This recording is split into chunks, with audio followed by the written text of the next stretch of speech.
Qui a commis cet assassinat? Quelles sont vos informations? Est-ce que c'est un coup d'État?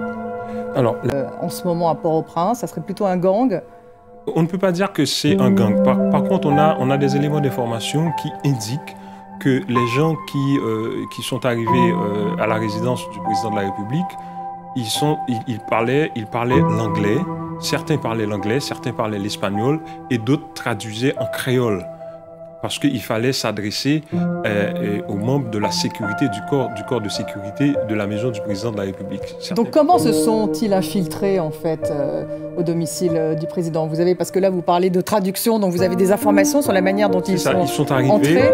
Ils sont arrivés et apparemment ils déclarent qu'ils font partie d'un corps qui vient inspecter la maison du président de la République. Donc ils l'ont laissé passer. Et puis ils ont dit aux agents de sécurité, déposez vos armes. Si vous ne déposez pas vos armes,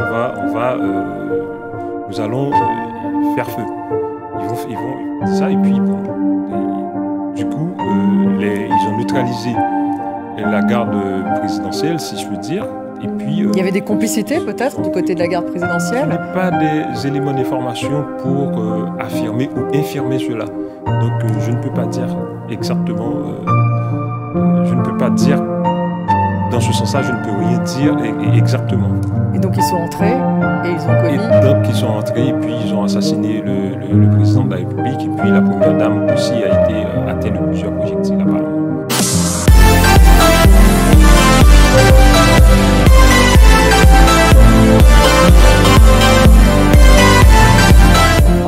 Voilà, donc, la première dame.